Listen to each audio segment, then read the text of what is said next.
Se viene en materia de transporte, las dificultades producto del retiro de subsidios, pero vamos al inicio, ¿no? Porque estaba convocado un paro que la conciliación obligatoria frenó, que están pidiendo una recomposición salarial, ¿no? Los choferes.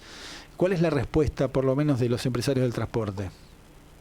Sí, nosotros, ayer hubo una audiencia que obviamente no nos pusimos de acuerdo, no llevamos ningún ofrecimiento, pasó por la cual la UTA planteó medidas de fuerza que fueron levantadas con una conciliación obligatoria por 15 días.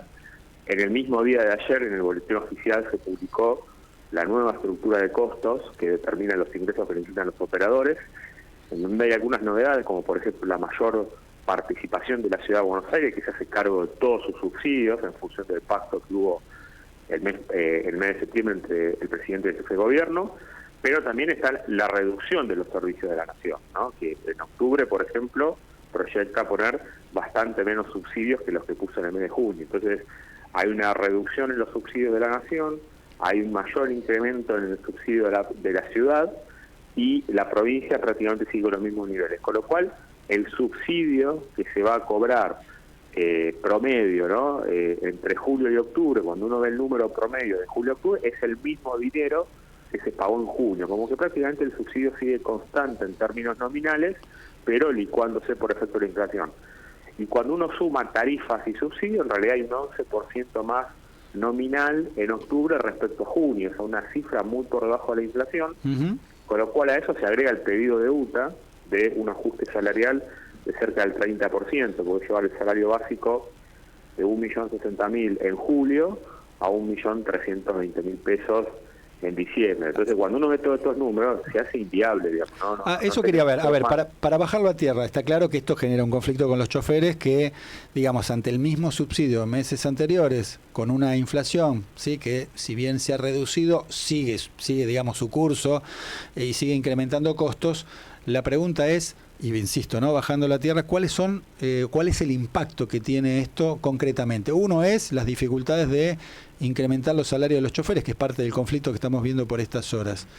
Ese impacto también tiene que ver con no poder restablecer unidades, no actualizar los transportes. Claro, a ver, si nosotros no tuviéramos paritaria en este momento y el salario del chofer fuese el mismo acá a diciembre, aún así tenemos estos problemas que vos acabas de decir, no se están por ejemplo, renovando unidades de 0 kilómetros, no hay dinero para mantenerlas adecuadamente, de hecho hay reducción de frecuencias porque a las empresas no les alcanza la plata para llenar por los servicios, hay 5% menos de kilómetros recorridos que los que había hace un año, o sea, todos esos impactos ya se vienen sintiendo, y además, si el costo laboral es la mitad del costo de una empresa de transporte, un incremento salarial que está bien, es entendible, es necesario, obviamente, y te diría que hasta es merecido, pero el problema es la cuestión material, ¿cómo hacemos para abonarlo cuando el operador ni fija la tarifa ni el subsidio es el mismo, la tarifa no tenemos certeza, ya en octubre nos dijeron que por ahora no hay previsto aumento, entonces con los números sobre la mesa, que además son números transparentes y están a disposición de cualquiera, porque hasta son públicos, están publicados en la boletín oficial. Bueno, lo que pasa es que el retiro, estaba pensando, ¿no? El retiro del subsidio, hay un gran debate, ¿no? Que tenemos hace tiempo, y me parece que es un debate interesante respecto a dónde va el subsidio, ¿no? Si va a la empresa o a la gente, es decir, si va a la demanda o a la oferta.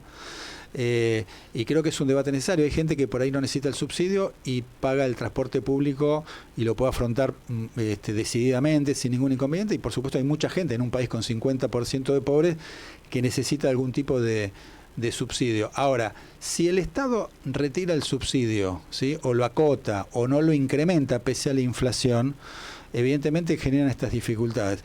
Yo pregunto, ¿no? En el cambio, frente a alguna posibilidad de un cambio de política, es decir, que el subsidio vaya a la gente y no vaya más a las empresas, ¿a cuánto debería estar el boleto mínimo que hoy está en 370 pesos? Mira, hace poco salió un informe de la UBA, ya no son ni los empresarios ni el Estado. La UBA, un organismo independiente, un instituto de investigación de tarifas de servicios públicos, que determinó un costo, un informe muy bueno que está en la red, un costo de 1.300 pesos por viaje. Eso es lo que les da el costo de poder usuario sin subsidio. Lo que nosotros planteamos es, primera definición, las empresas no quieren ni necesitan subsidio. Que se fija la tarifa con una base lógica y técnica que cubra los costos reales de operación. Segundo paso, Bueno, que el subsidio, en todo caso el Estado se lo dé a quien no pueda pagar esos 1.300 pesos. Hay muchas personas que lo pueden pagar. Entonces, y hay muchas personas que dicen que no, bueno, entonces hay que dárselo ahí, porque si no empezamos a hacer un uso eficiente de los fondos públicos, es imposible subsidiar universalmente una flota de 18.500 colectivos, que es la segunda más grande del mundo, con un Estado que está en medio de un ajuste fiscal, los 3 estados, y la pérdida de poder adquisitivo de los salarios que impide trasladar toda tarifa. Entonces, no podés tener las 3 cosas.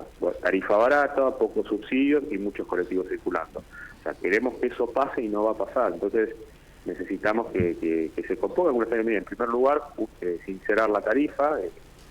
Tienen la tarifa más barata del país, el AMBA. Segundo paso, calcular bien los costos. Y tercero, finalmente, orientar el subsidio solamente a las personas que lo necesitan. Ahora, Fusaro, estamos hablando con Luciano Fusaro, que es vicepresidente de AETA, la Asociación Argentina de Empresarios del Transporte Automotor. Estaba pensando que, digamos, la Argentina tiene otras complejidades, ¿no? Por ejemplo, en Provincia de Buenos Aires se quitó el boleto integrado. El boleto integrado es aquella posibilidad que una persona que toma más de un transporte público pague el segundo, digamos, boleto al 50% y el tercer boleto al 25%. Estoy pensando en mucha gente que por ahí viene de Provincia de Buenos Aires a trabajar a Capital y toma 2 o 3 transportes públicos. Con lo cual, la eventualidad de un incremento del boleto y la imposibilidad de pagar más barato el segundo o el tercer viaje hace muy complejo esta situación y, digamos, muy difícil de afrontar para la gente. Exacto, sí. De hecho, el boleto integrado, el boleto integrado del conurbano, que se eliminó a partir del 1 de septiembre, afectó a un número considerable de personas.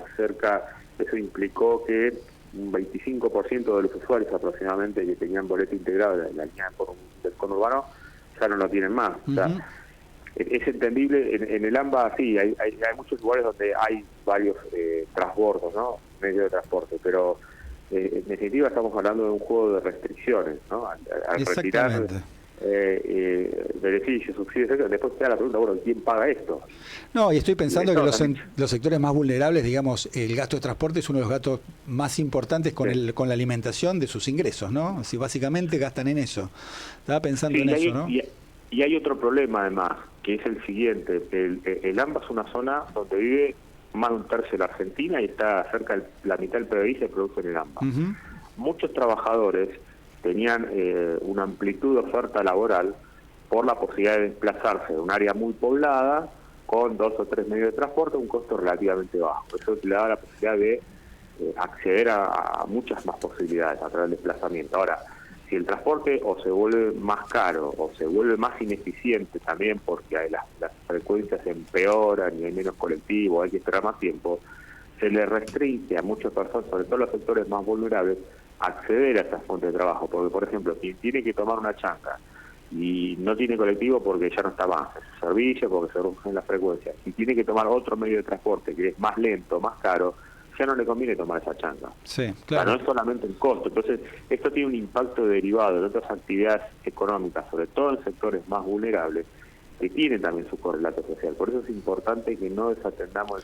No, claro, el transporte es clave para el desarrollo del país, para el desarrollo productivo y demás. No estaba pensando, lo escuchaba y claro, ahí acabo de escuchar un impacto más. Yo decía, bueno, la imposibilidad por ahí de aumentar a los choferes o el conflicto que se genera, la imposibilidad de restablecer las unidades y tener nuevas unidades 0 kilómetros y el tema de la frecuencia, ¿no? Que lo acabo de escuchar, que es otro de los impactos, ¿no? Producto de tener menos subsidio o no tener por lo menos las empresas los ingresos para poder afrontar con normalidad el servicio.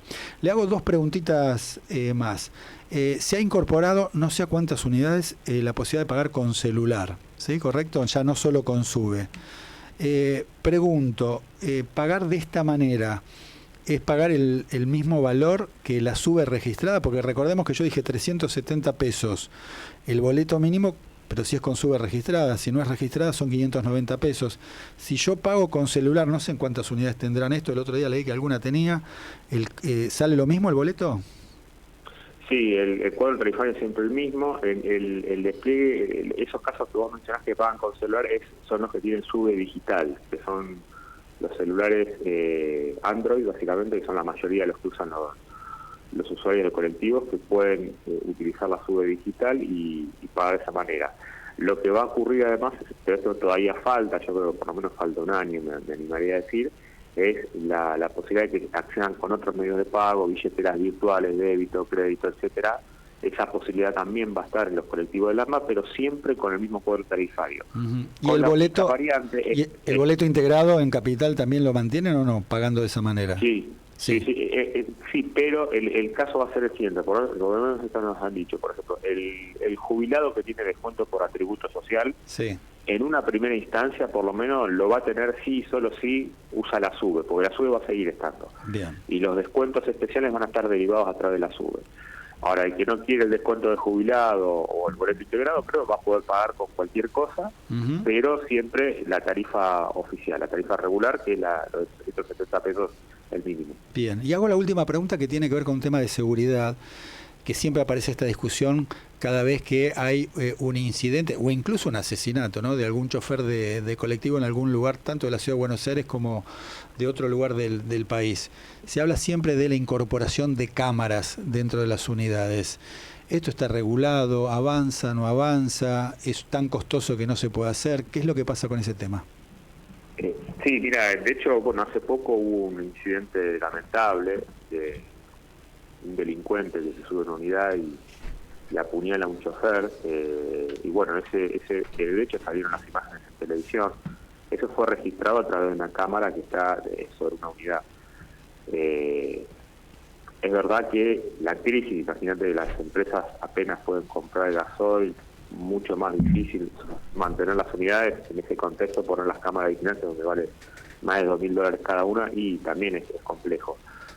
Muchas empresas ya han avanzado desde que salió la normativa en el 2021, pero insisto, en un contexto de restricciones donde todo es difícil. Obviamente si tuviesen los recursos estaría todo al 100%, pero sí se están agregando, porque de hecho la BTV en provincia las empieza a exigir, si no se le da la BTV al colectivo y no puede circular, con lo cual eso está empujando a que se normalice, pero obviamente también tengamos en cuenta que es una medida que no soluciona los problemas de seguridad, sino que lo que permite es un registro posterior para identificar a los delincuentes. Sí, puede ser una medida preventiva en la medida que esto de alguna manera inhiba a los delincuentes a cometer un delito, ¿no? Pero bueno, así como están las urgencias del país, tampoco saben si son tan efectivas, ¿no?, estas cámaras. Fusaro, la última pregunta cortita: ¿cuánta gente transporta los colectivos en la zona del AMBA? En el AMBA están transportando algo menos de 10 millones de pasajeros por día. Son unos 250 o algo más millones de pasajeros por mes, que es una cifra importante, pero es 20% menos de lo que había hace 10 años. Se perdieron 20% de los pasajeros transportados por distintos motivos: deterioro de los servicios, caída de la actividad económica también, cuando la población en 10 años en el AMBA, entre el 2010 y 2022, mejor dicho, entre censo y censo, aumentó un 11%, o sea, tenemos 11% más de habitantes en el AMBA, pero 20% menos de pasajeros colectivos, para que nos den una idea la magnitud del daño que está teniendo el sistema de transporte. Bien. Luciano Fusaro, vicepresidente de la Asociación Argentina de Empresarios del Transporte Automotor, gracias por el tiempo. No, por favor, gracias a vos, saludos. 8 de la mañana, 3 minutos, nos vamos rápidamente al servicio de noticias. Splendid